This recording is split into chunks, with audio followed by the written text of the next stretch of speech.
Katz and Cosby, entertaining and informative on the Red Apple Podcast Network.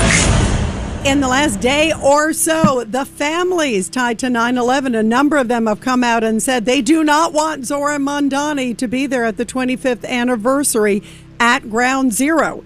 Well, let's go to former New York Congressman Peter King. Congressman, your reaction? I think whatever the families want is what he should honor. Yeah, I personally don't believe that the Mamdani should be there. Having said that, the reason I'm a little, not concerned, but hesitating about getting parents, because there are going to be a number of families who say you should be there. I'm sure more will say not. But I don't, to turn that into almost like a political contest or turn it into a vendetta going back and forth, I just hope that doesn't detract from the whole purpose of 9/11. Listen, make it clear, I don't think he belongs there.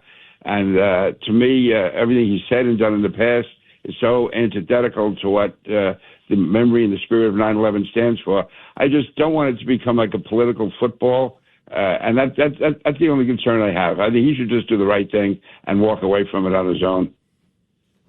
Yeah, but I don't know if he will, though. What do you think, Peter? Peter, when's the last time he did the right thing? Yeah, when's the last time he walked away, too? Believe me, I'm not concerned about him. I'm just saying if this ends up being just a political football back and forth, that's all. I think they should put it out and make it clear, but try to avoid it becoming a contest between families who say yes and families say no. Then it's just, to me, it can end up trivializing 9/11 and just playing it to his hands.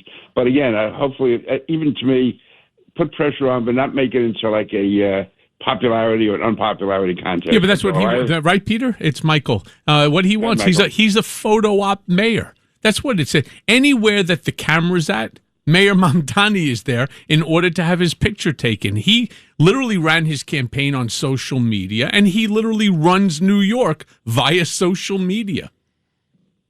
Yeah, and I don't want him to turn 9/11 into what's happening, with Netanyahu. The fact that he knew all along from day one there was no way he could arrest Netanyahu, but he was sending the dog whistle. He was getting out there to his base that he's not just anti-Netanyahu, the way he worded it, the way he expressed it, showed, again, he was appealing to the anti-Semitic, anti-Jewish base that he has, which unfortunately is growing. And that, to me, is dangerous. So this guy does not deserve to be mayor. He was elected, but as far as morally and what he stands for and the way he conducts himself, absolutely not. And in fact, in many ways, what he's saying and doing is worse than we could have imagined. Economically, it's bad enough, but just the whole tone that he's creating, to me, is absolutely indefensible. And it's I can't think of any mayor. Listen, everybody had problems with de Blasio, and I understand that, but this, to me, this guy is the most aggressively bigoted mayor we've ever had. Yeah, I agree. And by the way, when he was trying to kind of not backpedal, but the other day, Peter, I don't know if you saw, at the same time, he said when he comes here, if he comes here, first of all, he's not welcome, but then he was pushing for protests. I mean, that's Absolutely. Dangerous, too. Not only, like he's saying, well, I can't arrest him, but I encourage the feds to arrest him. And I'm essentially encouraging all of you to exercise your free speech and protest, which makes it so much more chaotic for the NYPD. That's not, I mean, how inappropriate is that for a mayor to be saying that? Totally wrong. And you're right, it makes it chaotic for the NYPD. And he'll have his people out there following any cop who doesn't do it exactly the way he's supposed to. Any cop that they're going to claim is overreacting, and somehow it's going to be another war against cops, and he's going to be just playing it up. So the guy is, again, no matter how you feel about Netanyahu, and I strongly support him, I think he's doing the right thing, but once to now say that he's going to arrest him, now he knows he can't, but encouraging demonstrations, listen, we know what the chance for chaos anyway, even under the best of conditions are at the UN during that the whole UN week. I mean, so this is to be in any way encouraging people to go out there. Listen, we saw what happened with the all those pro-Hamas demonstrations and riots in the streets that we had all over the city just several summers ago, and which he was totally silent on. What we saw at Columbia University, that's there, and that all those left-wing wackos that Michael knows so well from the way they attacked the Trump administration. I mean, that to me is indefensible. And I don't want to say anything that's even making light of it. It's absolutely indefensible. It's dangerous. Talk about throwing throwing kerosene on the fire, or throwing matches on the fire, whatever term we want to use. This to me is just absolutely disgraceful. Vito Fasella. Peter, hey, Vito, how you doing? All right, Peter. Always good to hear your voice, my friend. And it's unbelievable. Here we are 25 years later, 9/11, and nobody has lived it like you have.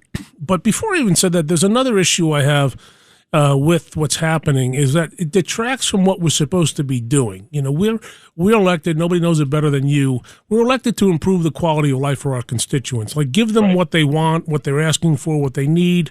And if they don't want something, don't do it. And what I'm finding more and more often from Staten Island perspective is we're getting the things we don't want, like homeless shelters and bus lanes and everything else. And the things that we want and need, better schools, whatever it is, we're not getting. There's no real communication to give the people what they want and deserve. And 9/11, this whole distraction is just an amplification of that. And you're right. It's about the families. It's about the ones who lost loved ones on 9/11. You, as I say, nobody in the country has lived it more than you. I'm curious to see how you think it's going to play out. Our constituencies were similar when we both served. Just curious as to how you see that playing out. Well, first of all, I think, and you're right. Anytime you and I ran, in fact, we ran it a number of times in the same years, obviously, and our percentages are almost always identical. So Staten Island and the Congressional District in Nassau County are almost identical as far as voters' views. I think voters are getting more and more fed up with Mamdani. Now, obviously, it's going to affect Staten Island more because people in Nassau are looking at it from a distance, but you're living it, and the fact that. First of all, you're a Republican, but you don't govern per se as a Republican ideologue. You give the people what they need, what they're fighting for, and what's important.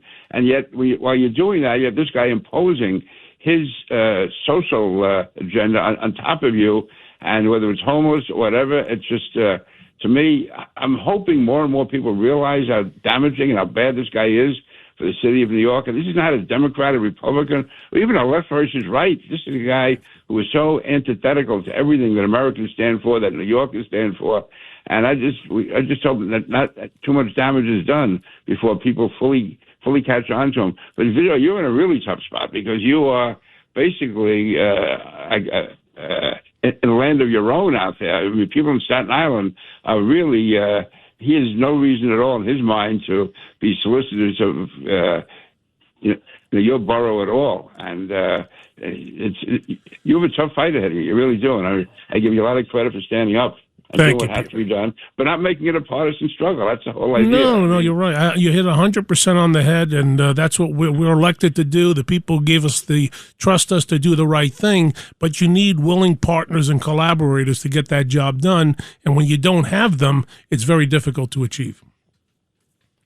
Peter, thank you so much. We love having you here. Congressman Peter King, thank you. Thank you, Peter. Thank We'll talk you. to you soon. Thank you.